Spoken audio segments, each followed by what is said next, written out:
Shensu startled awake at the sound of a rock jarring against metal. He had been dreaming of his railroad track-laying uncle. He watched him tumble from a tall stanchion into a deep, evergreen-filled gorge, falling hundreds of yards through space, arms pinwheeling in a vain effort to slow his descent, landing hard in a wet concrete footing, then sinking into its depths slowly but surely, until his bald, sunburnt head disappeared and he was no more. His body now a part of the support for every hurtling rail car that would ever chug across Canada's transcontinental steel tracks. Tack. When the next rock struck the tank's left side, Chang and Sergeant Lee awoke from their half-dozed state too. A slice of pre-dawn light had begun to peek in through the viewing slits and gun sights. Shensu made his way silently to the Hotchkiss machine gun on the left side. Sergeant Lee reached the 6-pounder at the same time. They both looked out onto the battlefield. Number 3 was there. He stood unsteadily about 20 yards away in the mud of no man's land. All the blood seemed to have left his body, and now his lower half was crusted in congealed gore that had leaked out of him. Beside him, licking blood out of her fur with a long pink tongue, was a she-wolf bigger than Shensu could have ever imagined possible. Number 3 patted her head as he bent and dug down in the mud. He found another projectile. He hefted it and launched it at the tank. Tack. What is it? Whispered Zi Chang from behind them. Shen Su swallowed hard. Number 3. Chang's eyes went wide. Alive? Sue did not know how to answer that question. The she-wolf's ears seemed to prick up in the tank's direction. Shen Su and Sergeant Lee froze. What is it? Chang whispered again. Sergeant Lee's hand shot up sharply, silencing him. Tack! Another stone struck the hull. The she-wolf stood. She started toward the tank. Number 3 looked after her, curious. Sergeant Lee slid the chamber of the 6-pound gun open. He picked up a shell and silently set it into the breech. He ran the chamber closed and felt for the trigger. The she-wolf paused, sniffing the air. Then she trotted off to her right, quickly disappearing from view. Sergeant Lee very slowly eased the cannon barrel toward Number 3. Number 3 caught the barrel's gentle movement. He smiled. He took a few steps toward the tank. The first of the sun's rays crested the eastern horizon. Number 3 raised his hand to shield his eyes from the blinding light. Then he collapsed. They sat quietly for an hour in silent meditation. Then Sergeant Lee took a tour of the view slits. The only thing visible besides mud and shell-pocked terrain was Number 3's corpse, face down in the mud. What are you looking for? Asked Zi Chang. That fucking wolf, Sergeant Lee replied. I don't see her. Satisfied that it had gone, Sergeant Lee set all the chokes and went to the starter crank. Where are we going? Asked Shen Su. As far from here as we can get, Peng said. Can't we walk almost as fast as this tank? Asked Zi Chang. Maybe. But I'm not walking anywhere that a pack of wolves, the size of the one we seen this morning, are hunting around in, eh? Li Ping replied. It seemed a wise proposition. Li Ping cranked the engine to life, reset the chokes to off, and sat back in the driver's seat. They drove the tank all day without seeing a living soul. They found a deserted supply depot in the afternoon where they refueled the Dragon and stole as much food, tobacco, and equipment as they could carry. Then they pressed on. As evening approached, Sergeant Lee throttled down. The beast sat idling. He walked through the tank and exited the sponson hatch. A moment passed. Then he hopped back in. He put the tank into reverse and had Shensu spin them 45 degrees.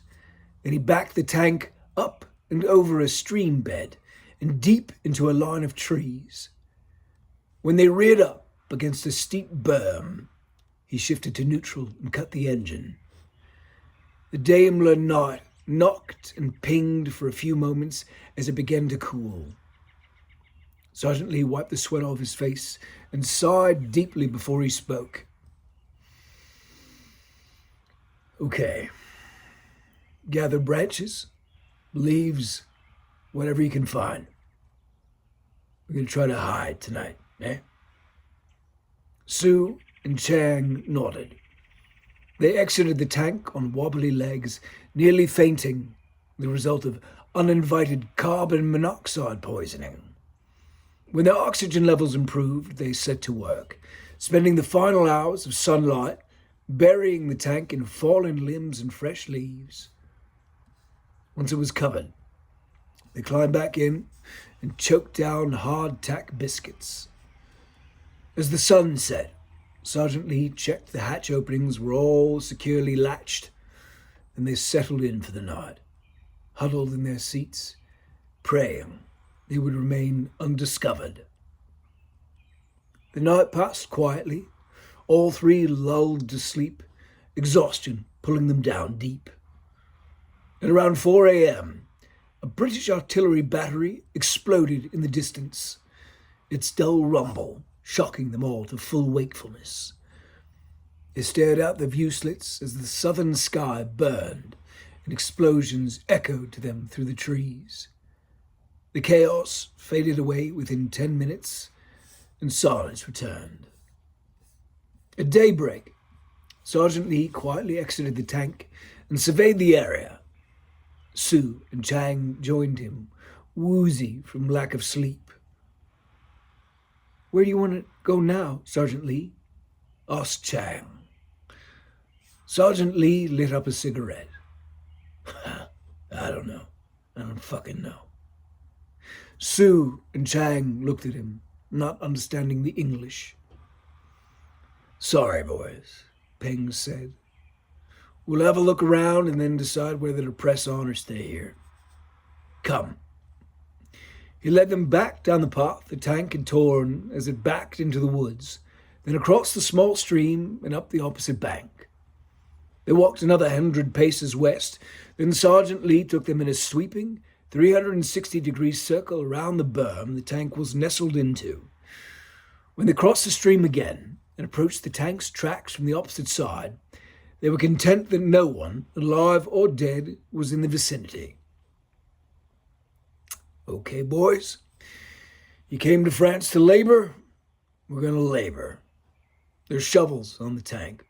We're going to cover up these tracks the best we can and keep burying that tank deep, eh?" "Sergeant Lee?" said Chang. Sergeant Lee looked over at him. "What?" "Is this normal?" "Is what normal?" "This. Is this normally how war is?" "I'm not sure I understand what you're asking me." "Well, I just wonder if maybe this is how a modern war is, and we haven't seen it, and maybe it just caught us by surprise. Maybe we simply happened to see war at its peak. Maybe we've simply seen and experienced what was breaking the spirits of those white men we seen walking the road, their eyes not seeing the road in front of them anymore." Sergeant Lee paused, considering. He let out a grim chuckle. "What is it?" Chang asked. "I was just thinking, if you're right, Probably someone somewhere would be telling the crazy story of the chinks who stole the tank. And maybe they'd be telling it to Warrant Officer Andy. If that was the case, Mr. Andy would most certainly be bright red and splotchy the next time we see him, and I'd have to figure out my explanation for this holiday we're on. I expect he'd get redder and splotchier before he went back to being light pink. That is, if. Sergeant Lee stopped. It looked like he might not begin again. If what, Sergeant Lee? Asked Chang. Sergeant Lee cleared his throat. If the end of the world wasn't upon us. He let out a deep sigh. And as nice as it is to contemplate this as our misunderstanding of events, it doesn't explain our number 3 walking around, throwing rocks, giggling, after we'd all seen him stone dead and on his way to dirt. Any hope in Z Chang for this to be some naive misunderstanding evaporated. If this isn't regular war, what is it, Sergeant Lee? Ha! You think these stripes on my arm make me enlightened, boy? Your guess is as good as mine. But you know Europe. You know Canada. Is this a thing that might be normal here? Chang's tone was imploring. Sergeant Lee paused, then laughter roared out of him. Sue and Chang watched, stunned. Sergeant Lee's butt hit the ground and side-splitting laughter nearly choked him. When it ended, he wiped tears from his eyes and looked back up at the 2 young men. Holy shit, he said. You guys don't think this is some average occurrence and not the finale of the goddamn world?